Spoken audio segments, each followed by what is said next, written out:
नासनवा के ॿुधाईंदा हलूं डेरो लाल भरसा ॻोठ वाह मीरजत में कार इल्ज़ाम हेठि क़त्ल कयल नारी आबदा मीरजत जा वारिस इंसाफ़ जे ओसीड़े में वेठल आहिनि। इन हवाले सां रिपोर्ट करियो आहे सिकंदर साहवाल।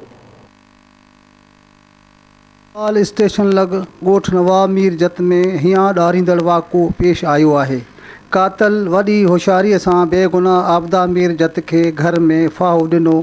घुटा ॾिना ऐं बाद में उनखे कात सां कोही सर धड़ खां दार करे मारे छॾियो ऐं नौजवान असगर अली मीरजत खे बि ॿनीअ ते ॾाटनि सां कोही उहा ख़बर पखेड़े छॾी त ॿई कारा हुआ, जंहिं करे खेनि क़त्ल कयो आहे। न्याणी खे दाली गुल मारियो आहे। मुंहिंजी न्याणी वीचारी बेकसूर हुई। मुंहिंजी निगरी सां कार कयूं, ज़ुल्म कयूं ऐं हिकिड़ी ॼणी औरत मुंहिंजे हथ खां ज़ोरा करे मुंहिंजी न्याणी फुरे विया आहिनि। सीने में क़ुरान शरीफ़ ऐं ॿधियो। मुंहिंजी न्याणी जे बि सीने में क़ुरान शरीफ़ हो। उन क़ुरान शरीफ़ खे बि कोन सुञातऊं, कोन लिखियऊं। बसि इहो आहे, मूंखे असगर हींअर तो धमकियूं पियो ॾे, इरादा पियो ॾे, वाइदा पियो ॾे, अञा संगत साथियुनि खे चए पियो ऐं हिन खे बि कोन छॾींदसि ऐं उन खे बि ईअं कयो, फांसी जी सज़ा ॾियो ऐं ग़रीब आहियां, मुंहिंजी इंसाफ़ी खपे। जिथे बि आहियो तव्हां, वज़ीर आज़म आहियो, जेको बि आहियो, इमरान ख़ान आहियो, जहिड़ो बि आहियो, सैयद आहियो, मूंसां हमदर्दी कयो तव्हां। बाबा करण जे इल्ज़ाम में मारी वई आहे। हाणे इन ॻाल्हि जी तहक़ीक़ात हले थी छाजे करे हिननि मारी आहे। हिननि जे पोयां असां एफआईआर कटाई आहे। हुनजे संदन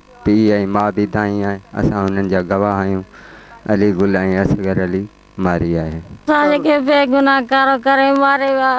उहे टे ॼणा वधी पिया आहिनि, चोथों आहे बि कोन। उन्हनि जी तव्हां फोला कयो, उन असांजो इंसाफ़ कयो। असां जेके बेगुनाह मारे विया, असां ॾिठोसीं बि कोन। सफ़ा क़त्ल करे टुकड़ा टुकड़ा करे। अञा इर्शा जो पीउ चवे थो तव्हांजा अञा रहियल आहिनि, मारींदासीं।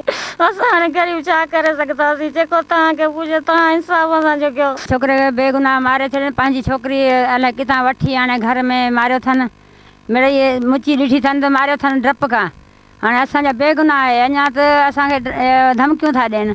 असांखे इंसाफ़ खपे, असांखे इंसाफ़ खपे। इहो जेको भॻो पियो आहे इहो बि वठी अचो। अंग्रेज़ राज दौरान सिंध जे उतरनि इलाइक़नि में कारोकारी जे वाक़नि में मुलवस जवाबदारनि खे क़तार में बिहारे गोलियूं हयूं वयूं हुयूं ऐं पोइ दुनिया ॾिठो जेसिताईं अंग्रेज़ राज क़ाइमु हो तेसिताईं वरली के वाक़ा साम्हूं आया। ज़रूरत उन ॻाल्हि जी आहे त सिंध सरकार बि कारोकारी इल्ज़ाम हेठि वधंदड़ वाक़नि खे रोकण लाइ असराइता क़दम खणे ऐं पुलिस खे सख़्तु हुकुम जारी करे त हू कातलनि जी सहूलतकारी बजाए बेगुनाह माण्हुनि जा सहूलतकार बणजनि, जिन खे चालाक कातिल आसानी सां क़त्ल करे ऐं जल्द जेल जे सलाखनि खां ॿाहिरि हुजनि था।